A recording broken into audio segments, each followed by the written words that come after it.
Hello, and welcome to day 6 of the no-code site investigation. It's also the finale, so let's get into it. 115. We pull the switches in order: beta, alpha, gamma, as we discussed. 116. Pulling the last switch, the machine whirs back to life, and again, the objects in the center of the device begin to levitate. In the other end of the room, the computer with the cracked screen beeps and boots up. It asks for a password. 117. After trying some comically obvious passwords, we eventually try observatory, and amazingly, it works. The screen reads, "Welcome, Dr. Alexander." 118. A very old-looking interface draws to the screen in yellow and black. There is a basic menu. We select Profiles. 119.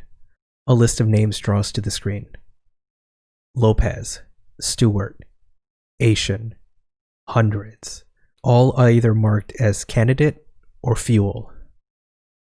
Selecting a name brings up similar information as the paper files, although so much of it appears corrupt. All files are marked Project Prism. We then select Distribution. 120. The distribution screen shows diagrams showing the routing of power through the device, as well as, finally, some partially redacted hints of the device's purpose. Through use of international with EU observatory links, Prism may possible. 121. With pass to the correct stations at the it's possible that a prismatic void may be above the site. Candidates may, others merely as fuel. 122.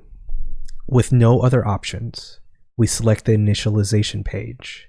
It shows a network of locations around Europe. It asks us to select which remote stations should be linked to this one, marked with a triangle, and which stations should be observing. 123. Feeling unsure about our potential solutions, I decide to look around for more clues to avoid catastrophe. We look in the files. 124. We dig deeper into the files, eventually finding one with some additional information on Prism within one report. Candidate lost when concentric prism was discovered. The device must be calibrated at scale with the void. We decide to search the desk. 125. We search the desk. There's a locked drawer, but it doesn't sound like it's full when rattled. There is a log sheet, a printout of numbers and steps of a process. Out of the jargon, one line stands out. 126.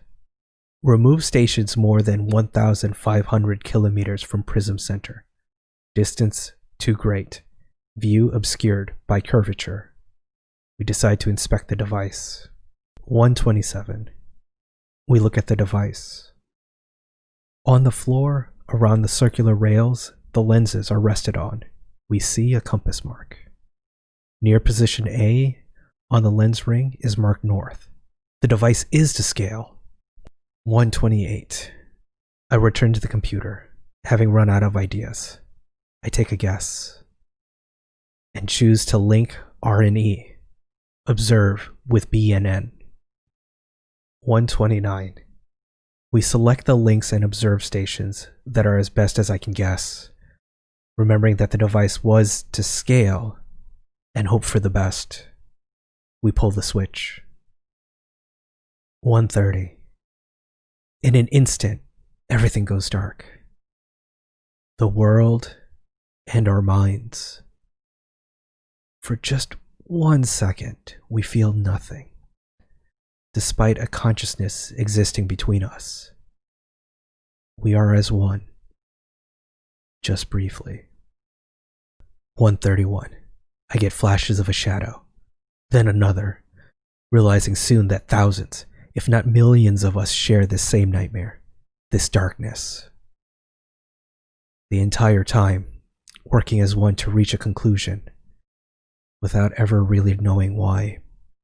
1:32. I wake up.